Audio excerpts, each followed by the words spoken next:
Welcome back to Unfiltered Unspoken Podcast, where we're going to continue to share life experiences.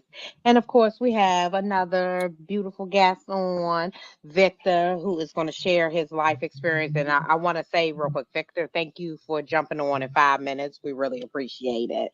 So, if you could come up, Victor, and introduce yourself. And then, as you know, Sid is going to kick off that first question.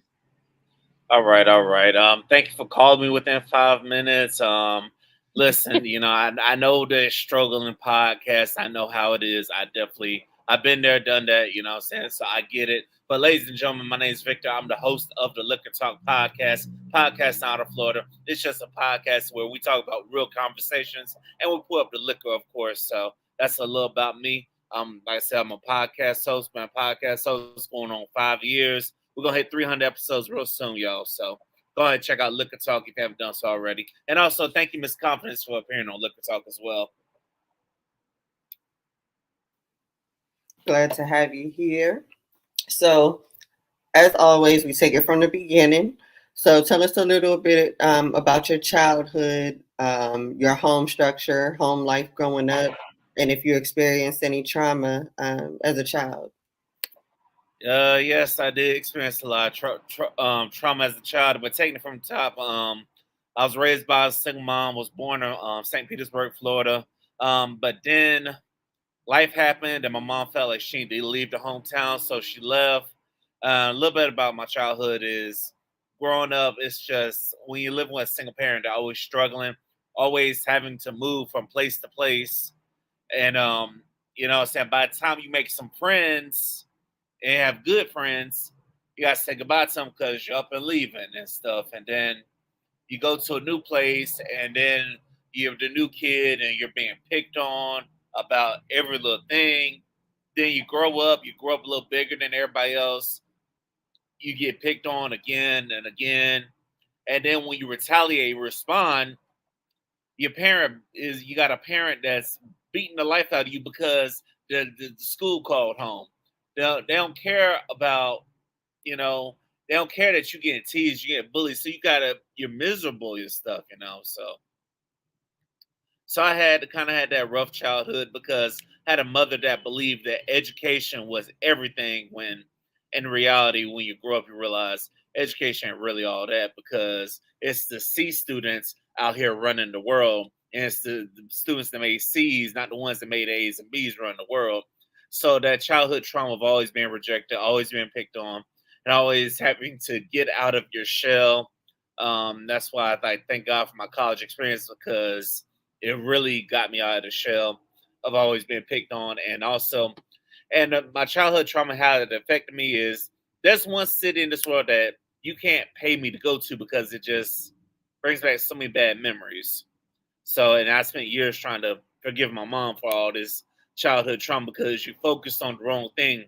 You focused on schooling and the Bible and church when really you should have been trying to teach me how to get out of the mud. But you gotta let your parents had to grow up too. Oh, wow. Deep. Okay, so I'm gonna take it back a little bit to your childhood.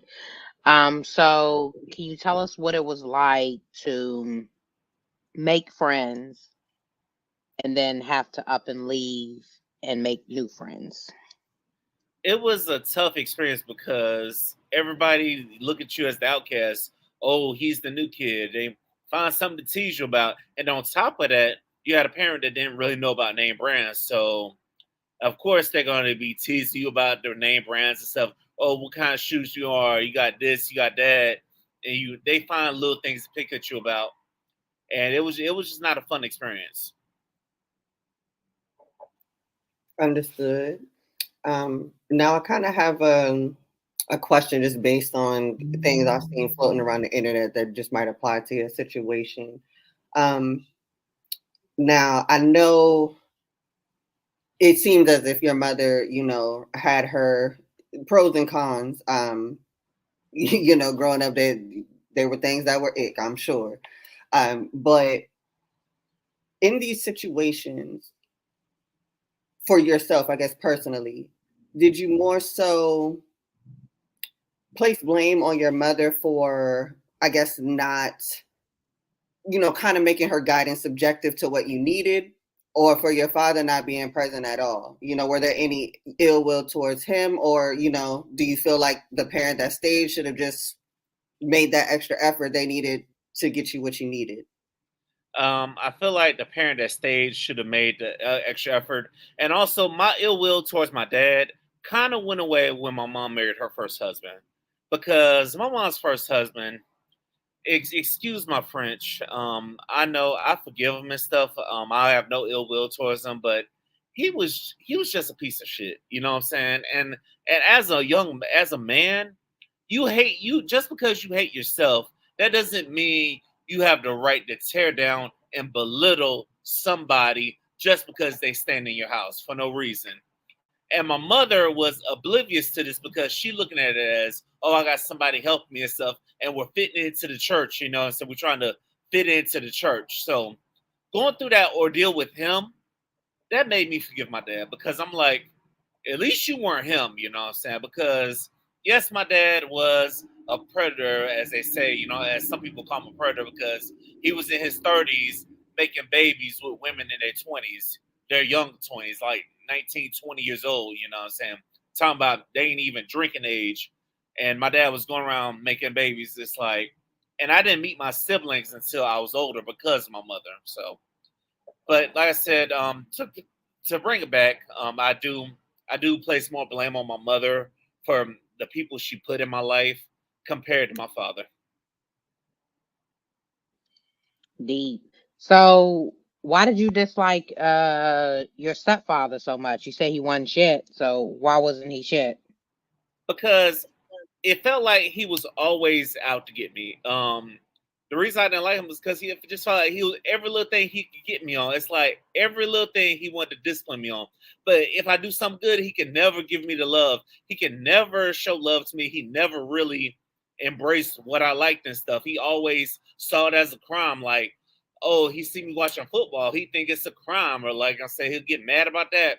Or he didn't like the fact that I was passionate about sports, and instead of let me cultivate his passion, let me see how I can help him with his passions. No, let me tear him down and force whatever I like on him, you know what I'm saying? And he never really took that interest. And also, and when I bucked on him and gave him a taste of his own medicine, he acted like a little bitch about it. And he would always make these little faces, and they'll get a response out of my mom. And my mom would be like, oh, you're being mean to him and you're being this. Mom, you getting on me about being mean to him, but you don't see what he doing to me. And you know what I'm saying? And I think she didn't realize this. Now, this is foreshadowing that this man was literally the reason I got to my college years and I didn't want to be bothered with you. Rightfully so. It sounds like, anyway. Now, what would you say, for those of our viewers that are, single mothers raising boys? What are the most vital things, to look out for, or to provide, or to, create an atmosphere of, in their capacity anyway, that would help, or that is most beneficial, as a boy growing up with a single mother? Um, I would say surround your son with men you would be okay with him being like. Because I know my mom was very hypocritical about the gay community, and she always had little comments towards the gay community. But the reason I call it hypocritical, because the first husband was cheating on her with a man. So you got all this ill will towards the gay community, but yet your first husband cheated on you with a man. So that's what number one I would say. Raise your son, provide your son with people that you'd be okay with him emulating or being like.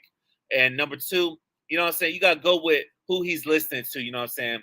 Don't knock the person for their past, but if they're having a positive influence on your son, you just got to roll with it and give them their flowers. Because my aunt's husband, my uncle, my mom has a lot of hatred for him for years, but he was the one real father figure I had, and she would say little things about him just to tear his character down. But I'm like, Mom, whatever he did was like 20 years ago. And my aunt has seemed to forgive him. My aunt has given him that grace to grow up and move on. And they built together. And my grandfather, rest in peace, was a little more approving of him, and my grandfather saw him making the steps to improve himself. So I would say if you have a man that's stepping up and being a role model for your son, he's giving your son guidance and wisdom. You got to roll with it. You know what I'm saying? You can't just knock the messenger just because of what they did in the past. You know what I'm saying? Oh wow. So I gotta jump back real quick. So your mother judged the gay community, but her husband was messing with a man. How did she catch him? How did she notice? She called him because I think he had went out to a bar one night and he had some phone numbers written in his pockets. She called him. Turns out it was a man, and also somebody at the salon he worked at told on ratted him out. And I'm like, and I find this out as an adult. I'm like, Mom, you doing of all this, not to mention me and the man fought, and you telling me that you wanted to do something bad to him. I'm like, and that same uncle you hated on, that uncle was about to drive up from Florida to come and bring his boys with him to handle some business. But so it's a lot. It's crazy. Did she leave him? Yes, she left him. Thank God she left him, because if she left him, I guarantee you I would not have a relationship with my mom say if she was still with him. Respectfully. And I just, I always take these episodes. I use the moment for PSAs, and I say this without any judgment. But if you know that you like who you like, listen, like, it is not worth adding to. We are literally looking at a living, breathing person that still to this day is affected by somebody that's not living in their truth.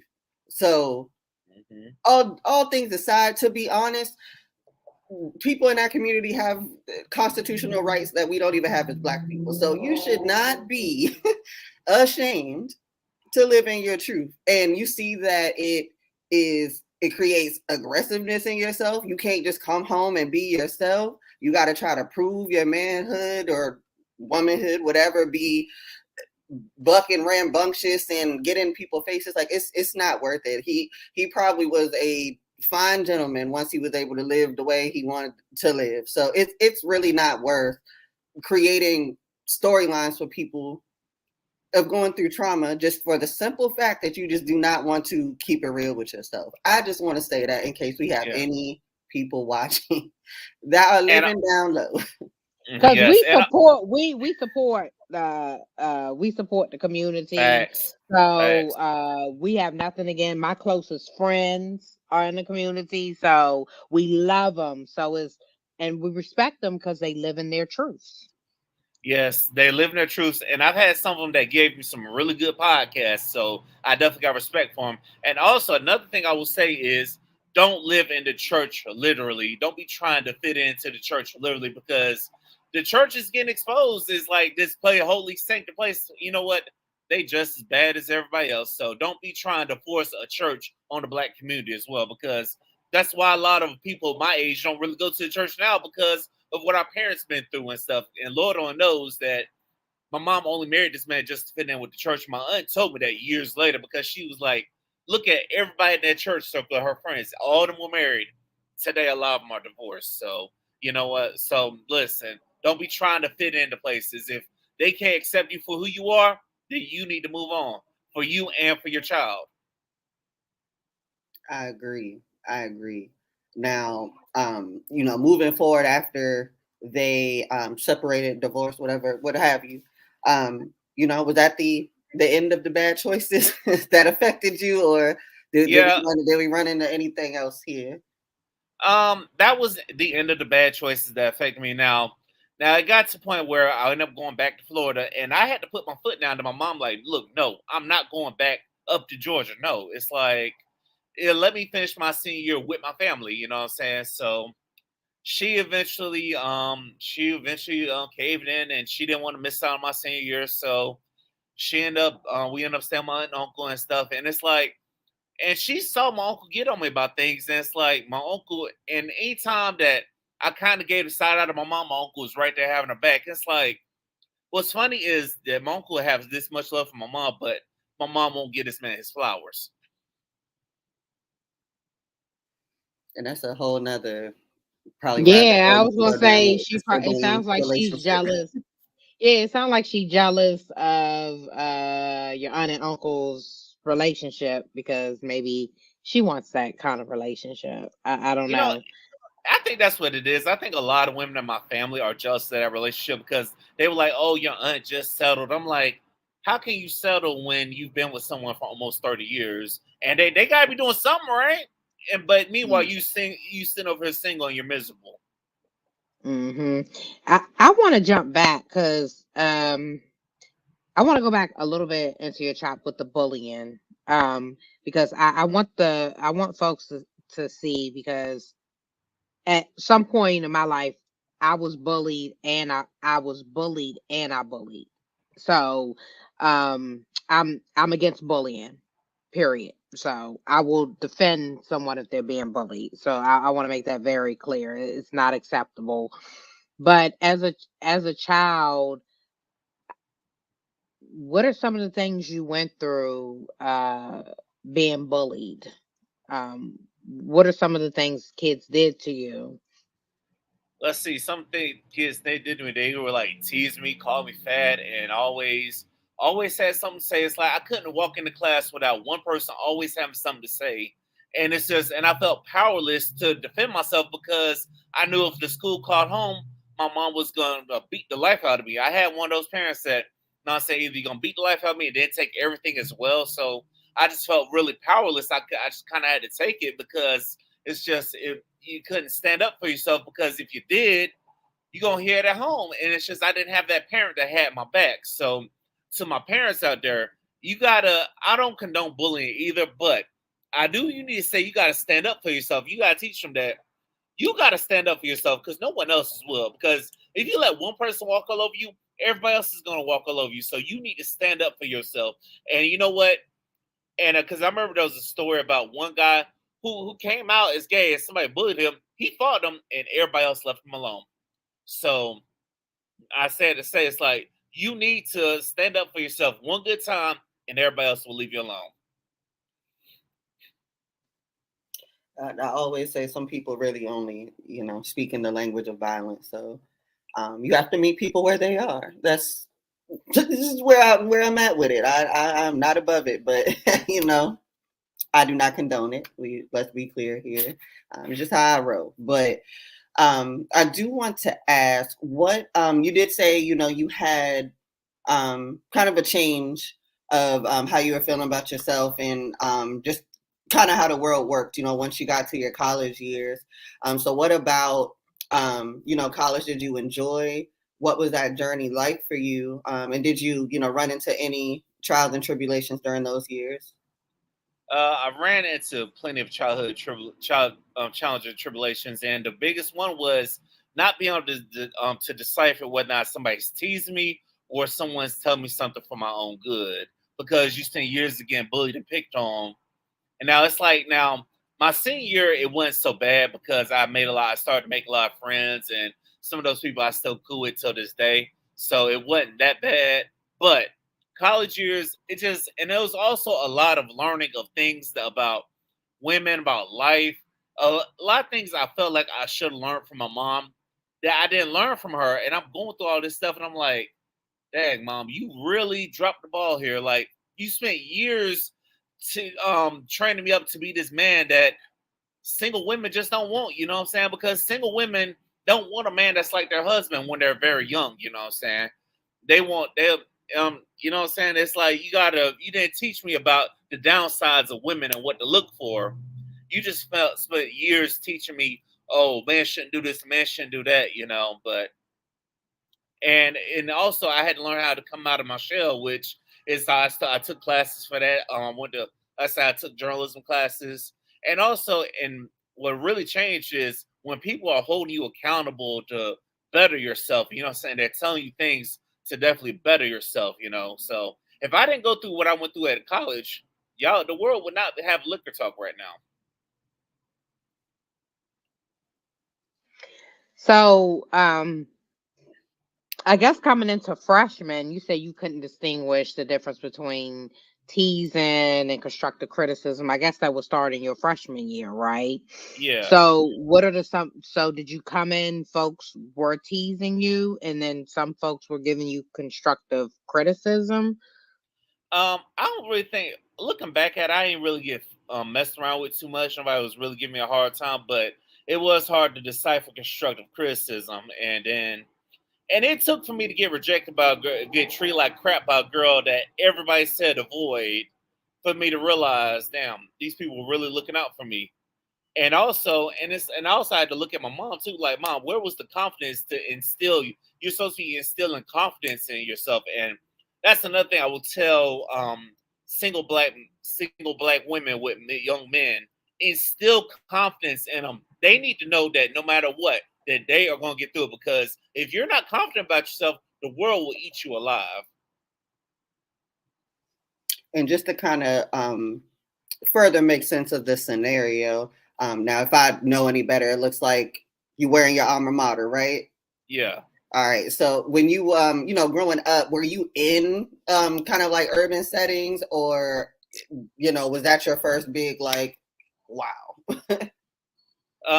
I was always guarded because going to college, it was my first big wow. So it's like, and that's another thing I will say, your parents, you gotta let your kids go out a little bit, you know what I'm saying? Go to the little high school events and stuff, because when they get to college, they're gonna go buck wild, you know what I'm saying? But after I got the wildness down and I buckled down, we finished school. Now, with being at the HBCU, did you feel more embraced for that reason, or do you think it would have been the same regardless of what college you went to? No, I think it's the HBCU experience. You know what I'm saying? They definitely embrace you. You see people of your skin color doing well, so you want to do well to keep up with them as well, and they also bettering you. I don't think you could have got that at a predominantly white institution. And I talked to people that went to predominantly white institutions who are black, and they are always so envious of the HBCUs. That's why it kind of made sense to me that you said, people, it might hurt a little bit, but they were looking out for you. That's just how we, communicate. It's just, it makes sense that way. So I understand how you might not have been able to decipher that at first, but where at least it was, you got that community feeling that you needed growing up. Mm-hmm. So I got a question. I want to go back to your mother. What are the challenges that you face going to college that your mother didn't teach you? And I'm assuming a piece of it was women dealing with females or getting in relationships with females. That was a piece of it. Also dealing with finances as well. Like, you should have been on, like, and I should have, and also, but I think the biggest thing was the confidence thing. Like, you didn't really teach me about how to have confidence about myself and how to be assertive, and how to teach me how to be the dominant, and to teach me how to use my voice. You know what I'm saying? And it goes back to some of the men that was really wanting to teach me those things. Going back to my senior for a minute, by the time I got with the uncle that really wanted to help me, I was hurting, and I didn't realize this. Years later, I realized, damn, I was hurting my senior year.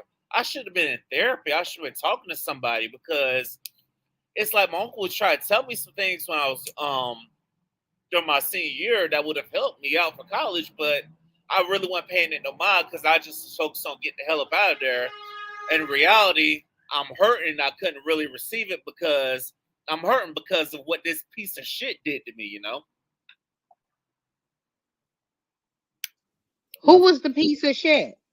My mom's first husband. Oh, okay. I just wanted to make sure. Like when he like piece of shit. I'm gonna go back there. It said go, but I want to go back because I think it's more to this husband. I just want to know. I just got to dig. Go ahead. Go ahead. Actually, that sounds. Okay. So, what is? I see a resentment towards your stepdad. What is What did he like? Some of the things that he really did to you. First of all, let's see, me and him got into a fight a couple of times for no reason. And I think it was always you always it was always him always wanting to do whatever he liked to do. If whatever he liked to do, he never really gave a damn about us. He always had to be included. Me and my mom couldn't just go off somewhere by ourselves. He always had to be included. Um, and was always he never really gave a damn about what I was interested in and stuff. And then when he did do something good, he always throw it in my face like, "Oh, I did this for you" and stuff. And it's just, and you raising a young man, you can't do that. You can't tear down a young man any chance you get. You know what I'm saying? And it's just, and what made it worse is my mom tried to kept forcing him on me. It's like, Mom, you gotta realize that if we bond, we bond. You can't force somebody to try to have a bond with somebody. And then my mom was all insecure about it because she get mad when I tell the people in the church, "Oh, he doing this, he doing that," but he didn't want to take accountability for his actions. And Did he hit on you? no, he didn't hit on me. He wasn't stupid. No, I think everybody in my hometown would show up. He did that, you know what I'm saying? But it's Okay. always, I think the biggest thing is he destroyed my confidence any chance he gets, and that's why I kind of had this ill towards him because it's like in this world you go through so much and you need to be confident, as a black man, and you shouldn't have a black man tearing you down for no reason. And another thing that pissed me off about him was he would be so quick to uplift other men in the church. Oh, this guy getting a scholarship. This guy does this. This guy does this. Why you gotta praise them all the time and throw them in my face? Like make me feel like I'm not good enough. I want to know why you feel as though he ain't like you. What do you think it was? I think he didn't like himself. That's what it was, and he took that out on me. And you know Mm. what they say? Sometimes misery loves company. So Now, I also want to know, was there and it's just being nosy. Was there any like backlash like with the church she was in once that all came about?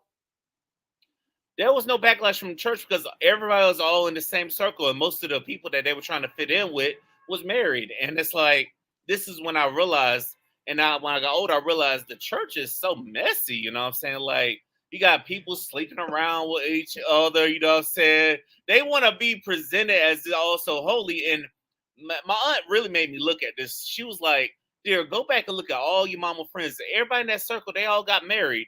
But like I said, for whatever reason, today all of them are divorced. Well, I think said you saying when they found out he was messing with a man, right? Yeah.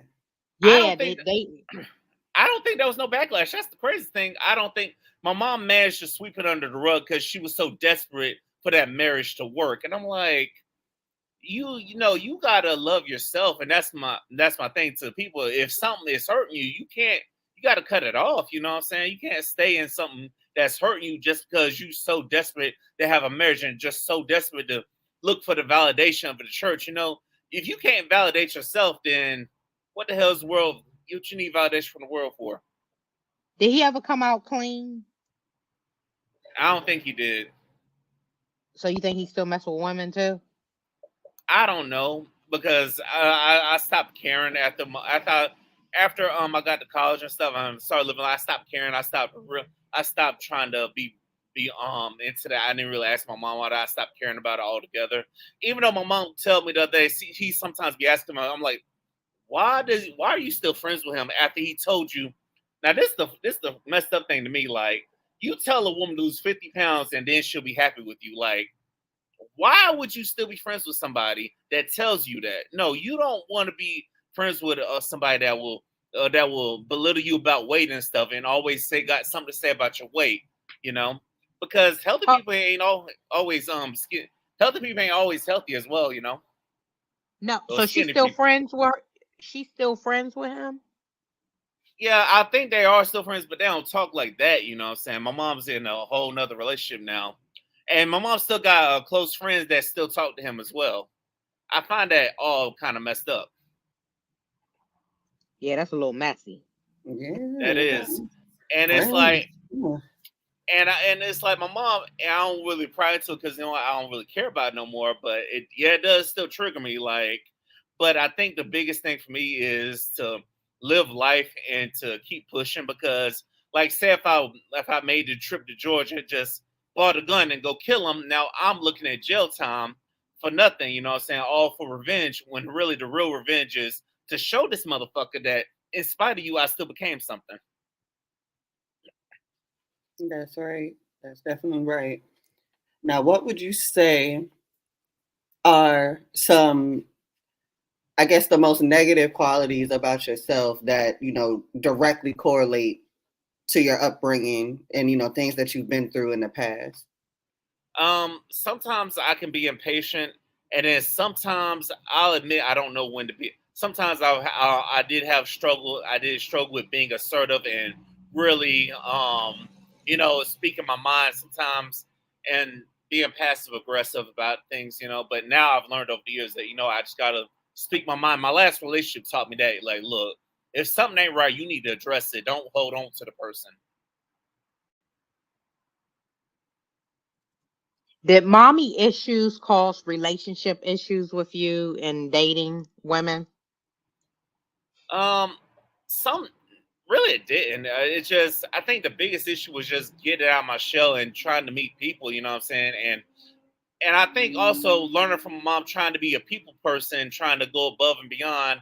When you realize that people with good hearts, they get taken advantage of the worst. You know what I'm saying? It's like I know you got to find a way to be good. You got to find a way to balance it. So I would definitely say those are the big issues, like not learning when to break things off because this girl doesn't really like you and moving on. Like, because I remember a time when a girl rejected me in high school.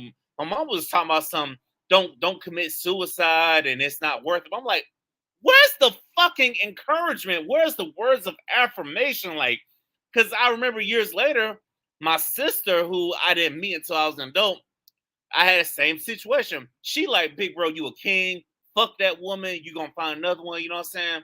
So it was a lot of those things that kind of just irked me.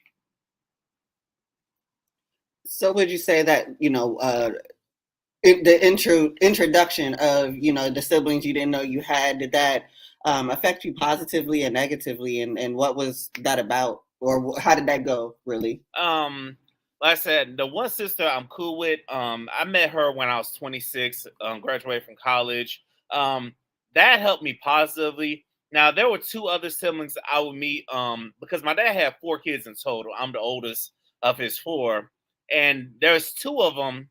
They got the same mom. They mom didn't fuck with my mom back in the day, and because of that, I think that relationship carried over. And those two, we met them, but it was like there was just no let's plan for the future. Let's build on this. It's let's get the hell out of here. Dang. So, woo. So I want to jump back. Do you in your household? I got a question because it's on the tip of my tongue. Do you feel like your mom and your stepdad were both bullying you? I do, and it's like and I do, and it's also my mom. She was insecure. She was scared to take accountability. Like, and it's like, and she didn't really like the fact that sometimes I told my aunt, uncle, and my grandmother about some things as well. Like mom, they were more comfortable, and it's like and you let this man bully me, and but you don't say nothing to him. But when I back, then I'm the bad guy. Now, was there like relationship any types of abusive is what or They turbulent, I were. should say? It has rocky moments. You know what I'm saying? It was they. I definitely saw them arguing and stuff. I definitely saw them fighting and stuff. And my mom finally got to the point where we need to send you to Florida. I'm like, you should have been sent me to Florida. And my mom should have divorced this man years sooner than she did, because I remember there was one time he had his sister in there, and his sister and her nephew and her son was just so disrespectful to my mom, and it was ridiculous. And he just let it happen. He ain't disciplining them or nothing. And I'm like, and I wonder why years later, I wonder why my mom didn't say nothing to me, because I could have put hands on that little nephew for being disrespectful. And I'm like, and even after all that, my mom was like, I'm still gonna take him back, which is messed up. So now you watching now. So this gets even deeper because you watching your mother go through abuse from this man as well. How did the abuse affect you? Watching your mother go through this. Did you ever stand up, tell him not to abuse your mother? It's like I just felt like I couldn't because I felt like she would just get on me about it. She'll find a way to get back at me about it and get on me and be mad with me about it. So I felt kind of powerless. In retrospect, when notice no now know that notice that she was insecure and the stuff going on in the relationship, do you think at all she kind of had like battered woman syndrome? Where she just trying to do her best to stay in the relationship regardless of what's happening, or I think I'm sorry, go ahead. I think she just was seeking the validation of a man. That's what I think it was. I think she was just trying to seek a validation of a man and seek a validation of the church.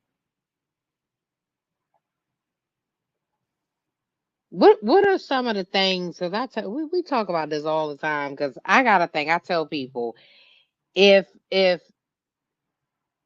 I'm thankful. I believe in God. I'm a believer. But if I wouldn't buy as a child the drama in the church, I wouldn't. It's amazing that I believe in God because I feel like a lot of my bad habits or the things that I watch came from in the house and church. So, did you learn some bad habits from church, or did it make you feel or think a certain way? I really didn't pick up on the bad habits from church because I just was like, I think I built a lot of resentment for the church because I look at the things that they were teaching us. At the same time, they spent more time trying to teach us about the Bible and all this and stuff. When instead you should be teaching us how to invest our money and invest in real estate. And there's so many other productive things you should be teaching us as kids that would have helped us as adults. I definitely agree. Now, where I guess does that turn you off from religion and the whole shebang? These days, Now, or kind of how you found your own lane. I found my own lane. It's like I pray, I meditate. I still listen to some preachers, if I want to. But as for sitting in church, I'm not about to do that because I'm not about to go in a place where I'm being judged, based on what I'm wearing. And in some cases, it's based on how much I'm giving. Because I've seen stories of churches kicking people out for not tithing. I'm like, are you serious? You don't know what this person's situation is. You don't know this person's financial situation, and you're gonna kick them out because they can't give. And then also, I got turned off by the church when I found some preachers in mega churches asking their congregation to fund a $65 million private jet. I'm like, come on now. Page and Crush on the Right, chat. right, yeah, like really. Mm-mm-mm. So, I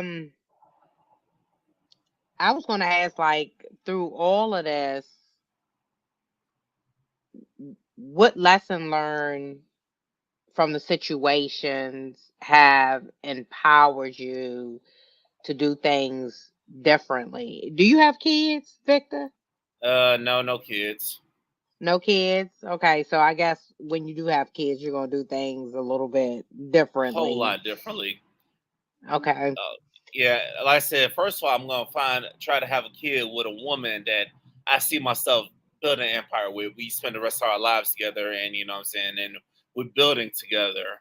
And also, I will also encourage my kids whenever they need encouragement. And also, I wouldn't really focus on schooling too much because the education system is not that good in America. So I'd be focused on them, how they've developed and how they're dealing with people. That's one thing I'd be worried about and helping them get money, what I'm saying? Because the education didn't really help you that much. Like I said, the reason I always wear my gear for my college is because this is where I found my voice and this is where I found a personality to be me, what I'm saying? And where I felt encouraged and empowered and, to be me. So that's why I always wear my college. Definitely. Um, Now, after college, or did No, I know what I wanted to ask. Now, did the way you grew up and the things that you wish could be different, anything really in correlation to your upbringing, did that go into your major choice or career choice? Or what were you doing after college? Where did life take you after college? Life after college, it took me just working in normal corporate jobs, and then I just stumbled on the Snapchat one day. I just was I had some drinks, had some thoughts, and I looked into podcasting, and well, I'm like I should have been podcasting sooner than this because I found a liquor talk, and the rest has been history. Love it. Um, how is your relationship with your mother now? It's good. We're in a good place, you know what I'm saying? Even though sometimes we've evolved, you know what I'm saying? Because my mom was a hater of my podcast at first, but now she's evolved to where she liked the podcast. She didn't like the episodes that I did get got called out, but I'm like, it's just you gotta understand it's like you just gotta take accountability for your actions. Definitely. And um, has her have you seen any, I guess, effort or changes on her behalf, in regard to how things used to be? Do you guys work through communication any differently, or anger, anything really? Are things different with you, how you all communicate and how she's able to hear you? Yeah, I think that definitely did change, and also the big change for me, going back to college, what really changed all this for the better was hearing her admit that she fucked up by marrying him, and she said she should have never married him, and I'm like, wow, you finally took accountability, and that set a precedent for everybody. Like if my mom can take accountability, so can everybody. So, and right now, me and my mom are at a good place. You know what I'm saying? It's just sometimes it does get annoying having to get the random text messages asking for help, you know what I'm saying? Especially when you ain't got it. But other than that, things are on the up and up. Um, oh shoot. See, I was about to ask you something and I went brain freeze really, really quick. Like, oh my God. I guess it happens, right? Has your mother ever apologized to you? She has. I'll give her. Oh, She has. She did say I'm sorry about the college experience, and she did say I'm sorry you didn't have a close relationship with your cousins and stuff. So she did apologize for that for those things. did she apologize for her reactions with you and making you feel insecure? All of those things. No, she never really apologized. I don't think she even knew that she was doing it because sometimes I look at my grandmother sometimes and I'm like, because my grandmother's one of those ones you always got something to say when you come around them, but you love them, but sometimes you're like, seriously, granny. And then I'm like, Mhm. then I think I'm like, damn, this is what my mom had to deal with. Yeah, it all comes full circle sometimes, for sure, for certain. Um, I just did the same thing. I had my question all ready to go. Um, I, well, So it's like that brain freeze I definitely had it ready. day. Yeah, Jesus. So Um, you said, oh, you got it. See um, it. no, I was gonna say, in regard to your endeavors now, what really is your goal? What is it that the biggest kind of topics or subjects on your podcast? And yeah, what goals do you have for that, and aspirations do you have for that platform? The goals I have is just continue to put out good podcasts, put out great episodes, and having great conversations. Like I know this year I'm pushing towards getting to episode 300, which will come in the summertime. And also I got another goal of speaking at another podcast convention. You know what I'm saying? Because I got a chance to do that, and after you do it one time, you want to do it again because it was an amazing experience getting a chance to lead a breakout session at a podcasting conference. So I definitely want to do that again. And the big goal is to get to the point where we're getting sponsorships and we're getting paid. And I'm being able to take trips and doing shows in person.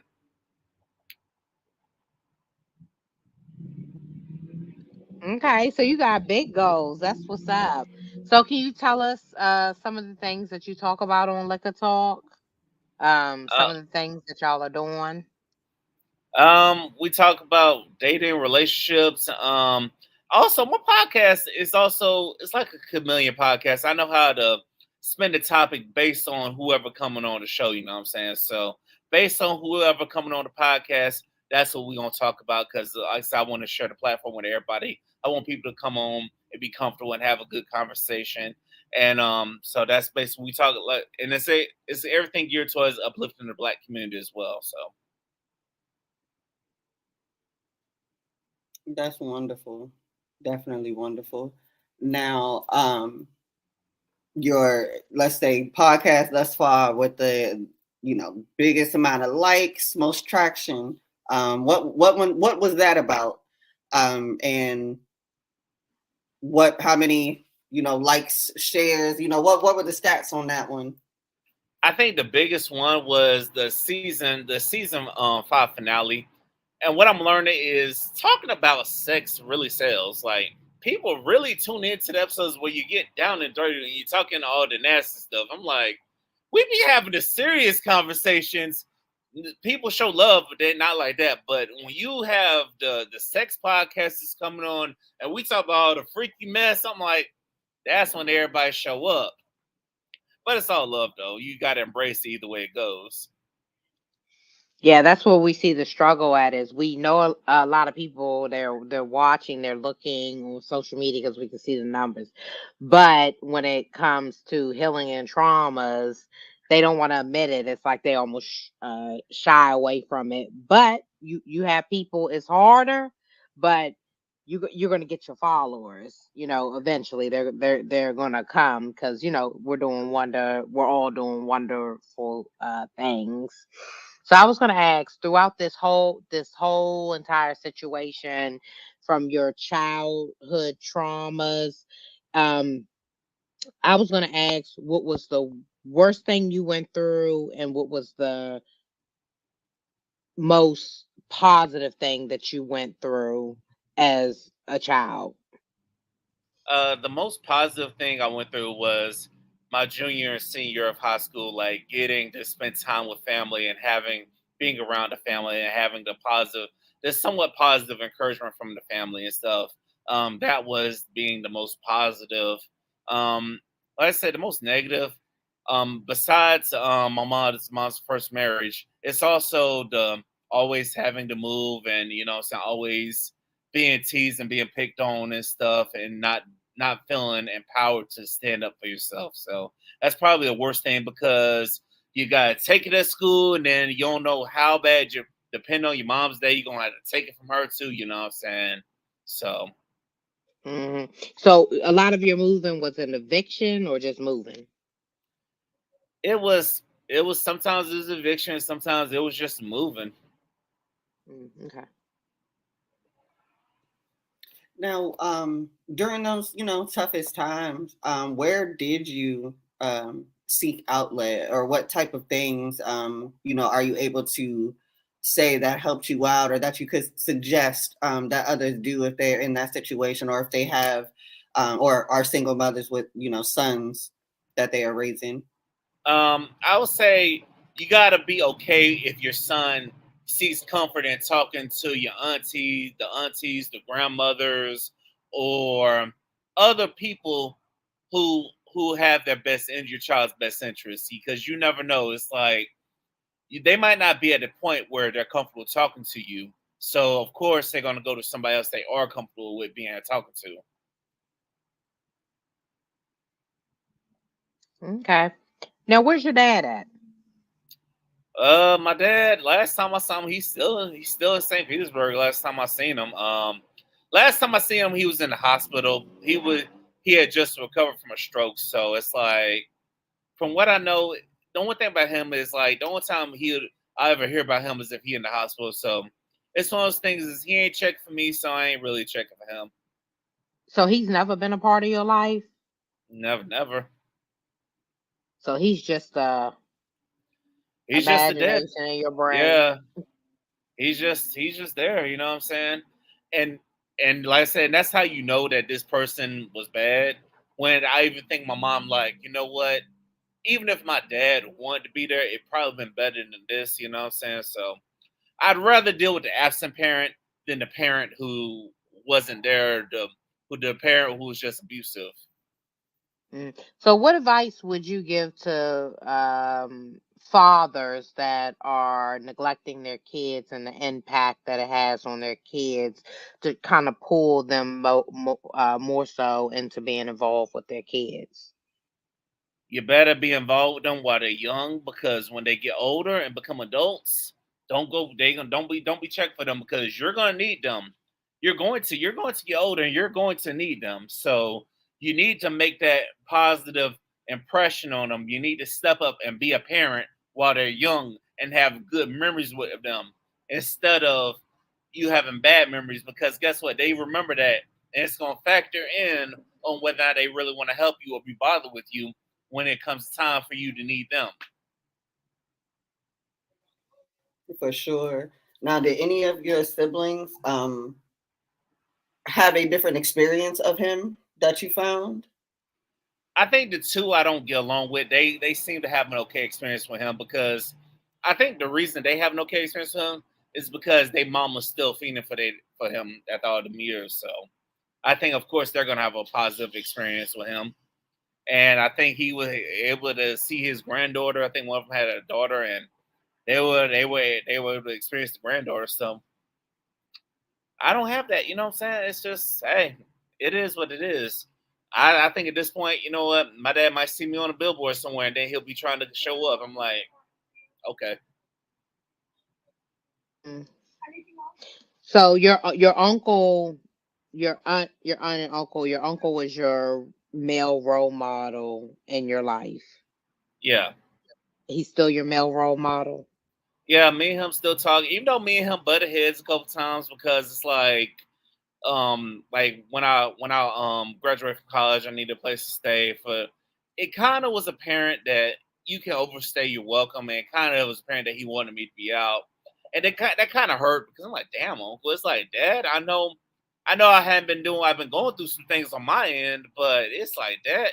But he apologized for it, and he just was like, I was only doing what your grandpa told me to do. Your grandpa told me to be hard on you and stuff. So it was, after that, you know what? I said, okay, it is what it is. It definitely seems like in a good space with it. It's just, everything brought you here, today, and you seem like you got some clarity about a lot of things. So it's water under the bridge, but it is what makes us. Now, are there any other, you just kind of throwing your all into your podcast, or do you have any other, endeavors that are branching off from this idea as well? I'm looking to host, like, work on hosting events, like, because my buddy, he owns a studio. He told me that he's gonna have me working some events with him and stuff. So, like, just do some speaking gigs and to host events. And I told him eventually we'll get into voiceovers. I'm gonna take the classes. I'm gonna try to become a voice actor as well. Okay, that's what's up. That's what's up. Well, we are almost at time, so we like to end Unfiltered Unspoken Podcast. And two questions. I'm going to give one, and well, two comments. I'm going to give one. Sid's going to give one. Um, what advice can you give the audience from going through childhood bullying and just empowering yourself because you went through a lot of insecurities from folks bringing you down, but you can see that you really uplifted people. So it took you something to get there. So what advice would you give for someone being bullied, and what advice would you give for, I guess, especially males on building up insecurities? The biggest advice for now to someone getting bullied, you need to stand up for yourself. Number one, because if you don't stand up for yourself now, the world is just going to walk all over you. So you need to stand up for yourself, and you need to put your foot down, and don't be taking that shit from people. Now, to the ones that are feeling insecure and feeling confident, you gotta look at yourself, and you gotta say, I'm the baddest motherfucker. And you gotta really believe that. Every day you gotta look at yourself. I'm one bad man, and I can't be stopped. And you gotta really believe that. Oh, and then I wanted to also ask, give advice on parents that their child is being bullied and paying attention to that bullying more, because you went there too. So can you give advice to a parent, um, especially for a child like you that went through bullying and your mother would beat you for it if you stood up for yourself? To those parents, you got to be okay with. You got to tell your child to stand up for themselves. You got to be okay with them getting suspended for school or whatever. I'd rather you get suspended for school for stand up for yourself than for you to just be taking it all the time and you holding it in, because eventually it's gonna come out in a couple ways. Either you might snap one day, buy a gun and shoot up the school, or the other negative is you might just off yourself, So you need to rectify that. You need to teach them how to stand up for themselves. Get them in some fighting classes. Get them into boxing, or get them something that will empower them and help them stand up for themselves. For sure, for sure. So we are again almost at time. So we like to take this time to call this shameless plug.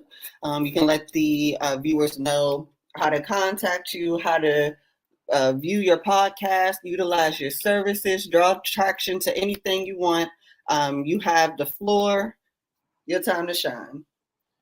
All right. I want to thank you, ladies, for having me on your podcast. By the way, also thank you, Miss Confidence, for appearing on Liquor Talk. Y'all can go check that episode out as well. Um, how you can contact me is Instagram. I got two Instagrams, whether it's the Liquor Talk podcast is the podcast. The personal Instagram is Real V Jones. Twitter, Real V Jones as well. Facebook is Victor Jones. Liquor Talk is VJ Entertainment, yahoo.com. And if you want to support Liquor Talk, go follow on YouTube, Apple Podcasts, Spotify, iHeartRadio, wherever you get your podcasts at. And if you need an event host, please talk to me. Okay. Love it. Um, Victor, we want to thank you for being transparent, the way you were, very open. God bless you. And thank you for jumping on last minute. We appreciate that too, because Unfiltered Unspoken gonna go on. We're gonna share them life experiences. And I tell you, this is a God's design, because we just it keep it moving. It keeps moving, and it's a blessing. And your testimony was powerful, because what people don't realize is a lot of Black brothers have resistance on sharing their life experiences. And the blessing of Unfiltered Unspoken is we have all different nationalities, but we bring out the empowerment in Black brothers sharing their testimony. So it's a blessing for Unfiltered Unspoken Podcast. So I definitely want to thank you for that. Honestly. But if anyone hasn't learned anything today from Victor's testimony, there's a lot of key points. Victor went through bullying, insecurities, bad role models, mom not supporting him when he was a child. Him and his mother's relationship has gotten better, which is beautiful. So, we as parents, and I've made that mistake too, will bring the wrong people into my children's lives, is we have to be careful who we bring as an influence in our child's lives, and we have to be careful who we bring into our lives personally as well, because it impacts not just us but our families as well. And bullying, stop bullying. Bullying affects folks, and as Victor said, people are taking their lives. People are um, jumping out, shooting up schools because somebody made them mad. Some of that comes from bullying, just not considering who people are. It's not acceptable at all. But respect others like you want to be respected, and treat others like you want to be treated. And we want to thank you for tuning into Unfiltered Unspoken Podcast, where we're going to continue to share life experiences and hopes that someone will connect so that they can start the journey to healing. We will see you soon. Peace.